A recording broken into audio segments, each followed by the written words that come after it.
now. And all over the country this weekend, there are gay pride celebrations that are happening, but they became more special after the U.S. Supreme Court ruled that bans on gay marriage are unconstitutional.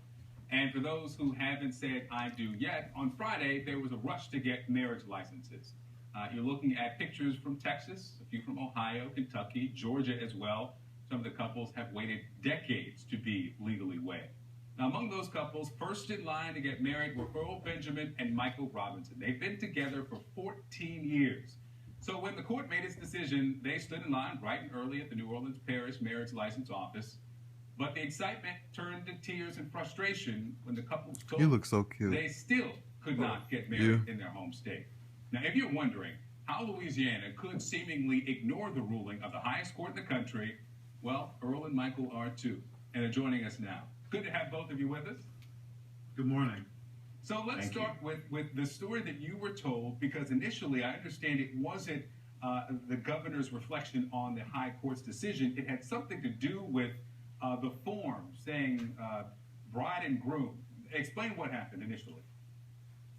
Yeah, well, initially I started filling out the form bright and early that morning. I was first in line before any couple. And it was very frustrating at the very beginning, at the top of the day. I was thrown by the fact that the forms had not been changed. I felt as if everyone around the country knew the possibility of this happening was possible.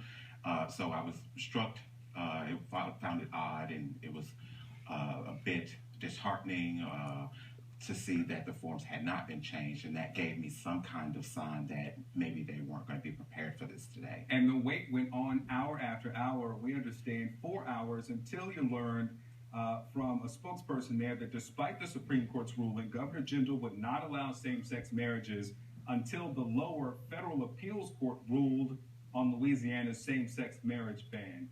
Earl, when you heard that, and there were cupcakes and celebrations and pictures being taken, and you were told, not today, what did you feel?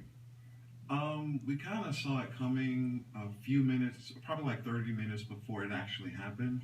But, you know, I didn't know that I was going to feel that emotional, but I felt just very emotional. I was upset. And as Michael stated earlier, it was a sad moment.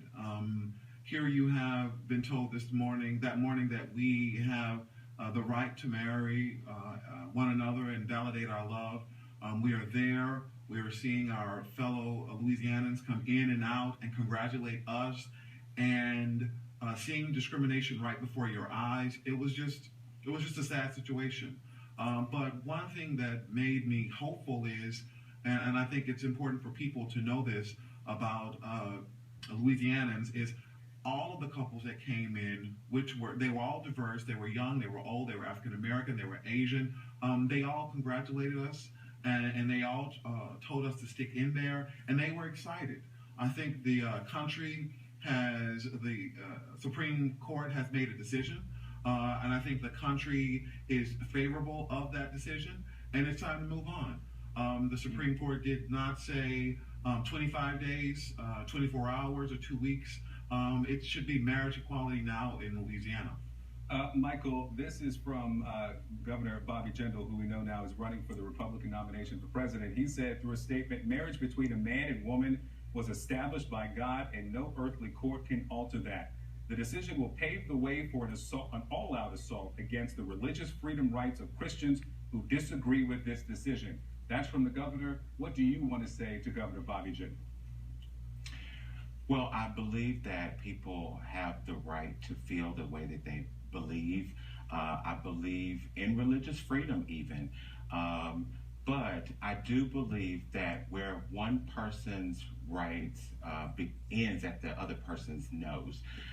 So I feel that to be fair and equal, and to just have equal rights for all citizens, that it's imperative that we look at the civil rights of gays and lesbians across the country and recognize that their love should be validated, recognize that they should receive the same benefits that all married couples are able to have.